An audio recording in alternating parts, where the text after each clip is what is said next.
I'm Carolyn Pursuti with the VOA Special English Economics Report. State and local governments across the United States are facing big budget deficits. Many of these shortfalls include promises of future retirement payments for public employees.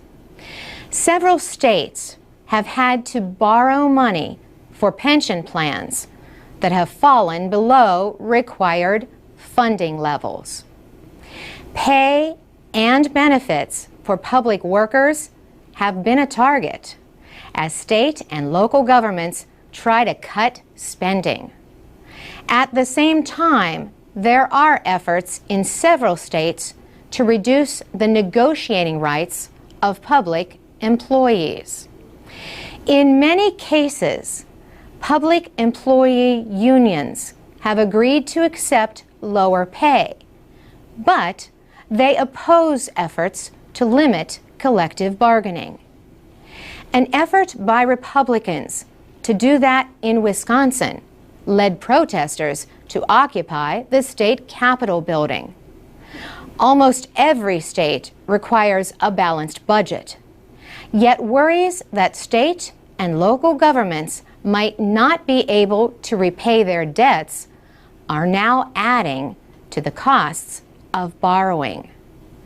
Illinois had to offer a high return of nearly 6% on bonds to be repaid by 2019.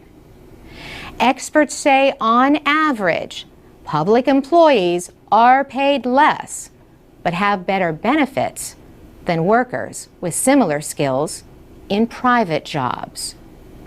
However, they say these differences in labor costs are a lot less than some people think.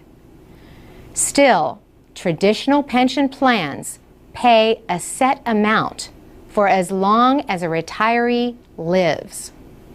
States like Georgia, Michigan, Colorado, and Ohio are considering a change for future employees. They might offer retirement plans similar to what are called 401k plans. These are a common form of plan offered by private employers. Employers and workers both put money into the plan. Workers can invest the money in stocks or bonds. Their retirement savings are defined by the return on their investments in the plan. Federal workers already have a savings plan similar to a 401k. John McGlennon heads the government department at the College of William and Mary in Virginia. He says the economic crisis of 2008 continues to affect state and local tax collections. Also, many pension funds have less money because their investments have yet to fully recover from the recession. But Professor McGlennon says things could change.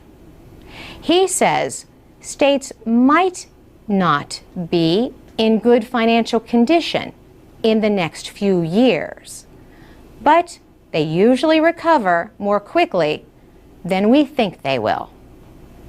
For VOA Special English, I'm Carolyn Pursuti.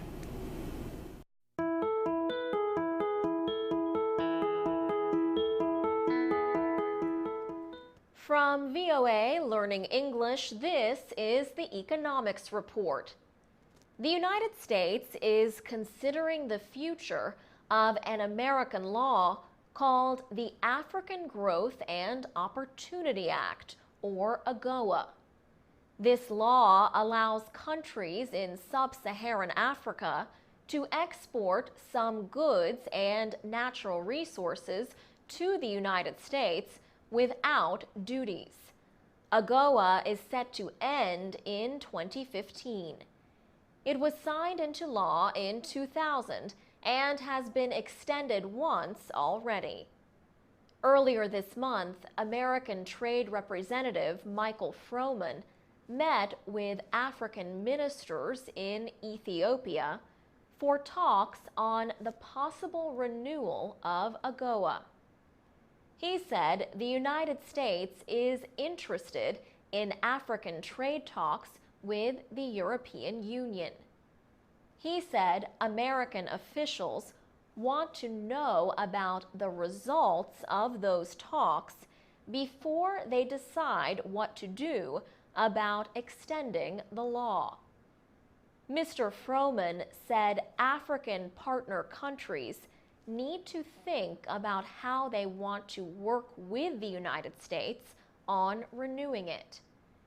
He said the countries need to understand how the issue relates to their negotiations with the European Union. EU economic partnership agreements with African countries would be different from AGOA.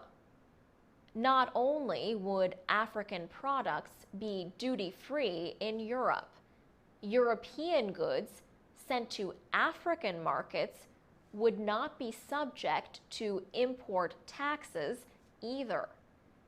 Mr. Froman said the wording of AGOA might need to be changed so the law is more like the EU partnership agreements. He said the United States is unlikely to support calls for giving African partners one-way access to the American market while limiting trade for American companies. In the end, the United States Congress will decide whether or not to approve an extension of the law and for how long. For VOA Learning English, I'm Alex Villarreal.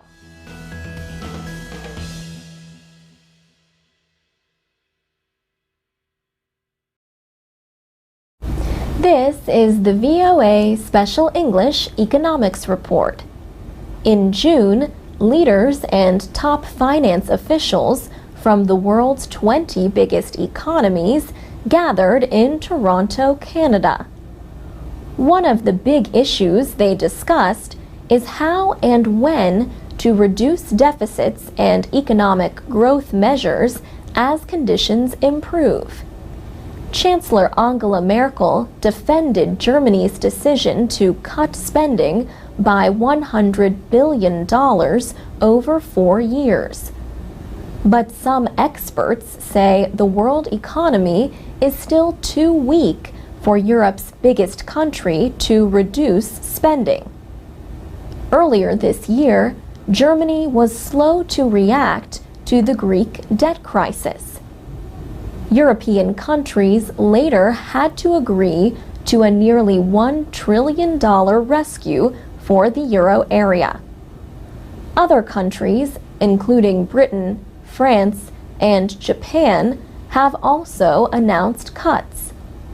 But American Treasury Secretary Tim Geithner says, without growth now, deficits will rise further and undermine future growth. Economists also point out that spending cuts alone do not solve the problems of countries with structural economic problems.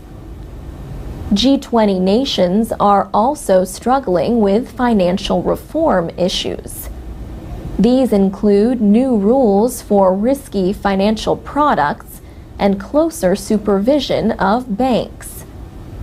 In June, Britain's finance minister announced a new tax on big banks. Germany and France are considering similar measures to pay for future financial problems.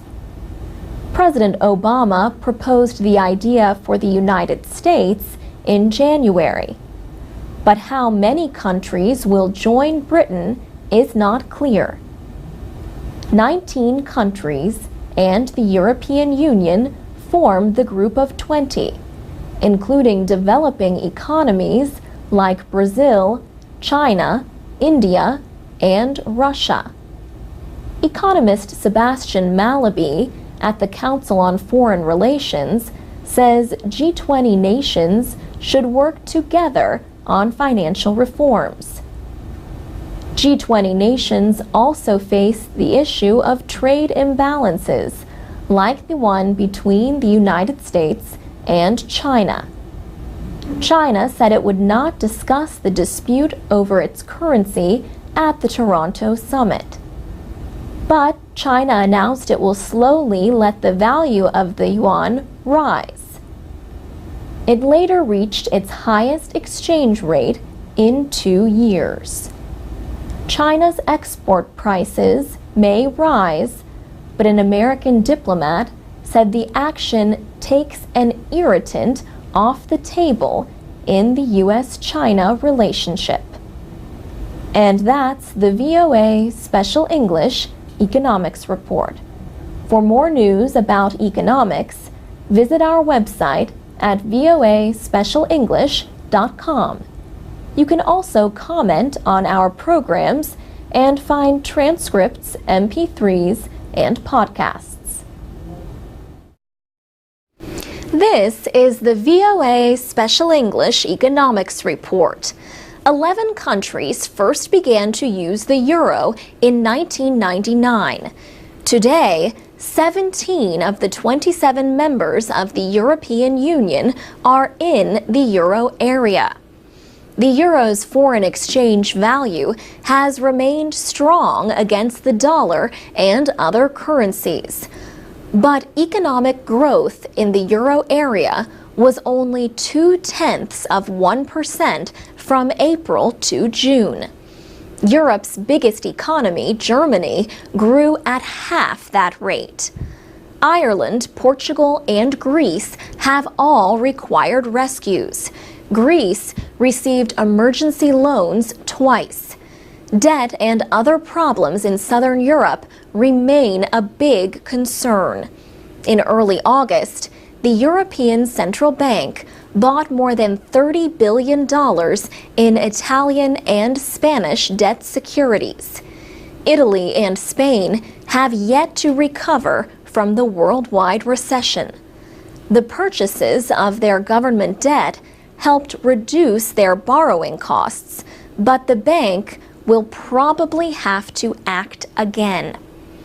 On August 16th, German Chancellor Angela Merkel and French President Nicolas Sarkozy met in Paris. They discussed economic governance for the euro area and cooperation on budget and tax policies. Chancellor Merkel said, "We want France and Germany to move closer in terms of fiscal integration." Their proposal calls for a true European economic government. It would include the leaders of the 17 euro countries and would be led by the European Union president. The group would meet at least twice a year. One goal would be to control budget deficits for euro area countries. Rules limit the deficits of EU members to 3% of the size of their economies. But many members, including France, have bigger deficits than that. The two leaders also proposed a tax on financial dealings in Europe. But they did not support the idea of euro bonds. These would be loans guaranteed by all euro countries instead of only the governments seeking them. The European Commission says it supports the French and German proposals. The Commission proposes and enforces legislation for the EU. An EU spokesman said, "We already mentioned the need to strengthen the economic part of the economic and monetary union. What is happening now since the beginning of the crisis and what has been announced as a proposal by France and Germany go exactly in this direction." But many experts question whether European countries will be willing to surrender individual powers and deal with their debt problems together. For VOA Special English, I'm Alex Villarreal. This is the VOA Special English Economics Report. India is traditionally a tea-drinking country, but Indians are gaining a new taste for coffee. This has led international coffee companies to consider moving into the market. At the same time, local business people are looking for new ways to profit from the country's tea-drinking tradition. They are opening new places that offer tea. Coffee shops have spread from major cities like New Delhi and Mumbai to smaller towns. In the past 10 years, cafes have become increasingly popular. India's huge population of young people has quickly taken to the coffee culture. Indians now drink twice as much coffee as they did 10 years ago. The success of the coffee market has gained the attention of foreign companies like Starbucks. The American-based company will open its first store in India later this year. Other companies like Lavazza and Costa Coffee are already there. The head of the India Coffee Trust, Anil Kumar Bhandari, praises Starbucks' decision. He says cafes in India have become central to the lifestyle of the young middle class. He says coffee companies like Starbucks should have been here before.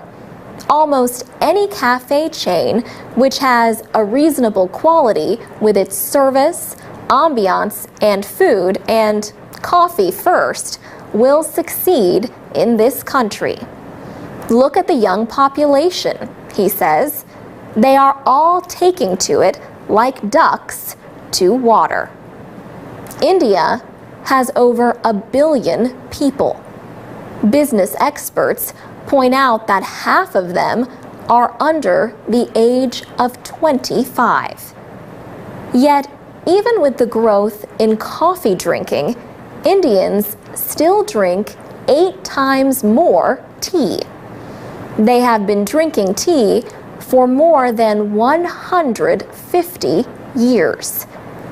India is also one of the world's biggest producers of tea, or chai, as people call it locally. Indians usually drink tea at home or in offices, or buy it mostly from street sellers. But some business people hope to change that. Amulik Singh Bidral is 36 years old and a graduate of Harvard University in the United States. He opened a place called Chai Point in Bangalore, the center of India's information technology industry. In less than a year, 13 more Chai Point locations have opened in the city. One tea drinker in Bangalore welcomes the new outlets. Out-of-home options like this are new, especially since coffee drinking has boomed in the last couple of years. This is a little different. For VOA Special English, I'm Alex Villarreal. From VOA Learning English, welcome to Economics in Special English. The International Labor Organization says nearly 200 million people are without jobs around the world. And the ILO is warning of even higher unemployment this year. The United Nations agency released a report called Global Employment Trends 2013. It says the number of unemployed worldwide rose by more than 4 million last year from the year before. The report says 1/4 of this increase was in developed economies. The remaining 75% was in mainly developing economies in Asia and in African countries south of the Sahara Desert. The report also says an estimated 39 million people stopped looking for work last year. The average length of unemployment increased sharply in developed economies. 1/3 of all job seekers in wealthy countries were unemployed for a year or more. The ILO's Director General, Guy Ryder, says the world's economic recovery is not expected to be strong enough to reduce unemployment quickly. His group says the labor market is especially hard for young people. The ILO says 12.6% of people between the ages of 15 and 24 are unemployed worldwide. It says more and more young people who experience long-term unemployment stop looking for work. This prevents them from gaining needed on-the-job experience. Guy Ryder says to create jobs, all countries must provide more predictable policies.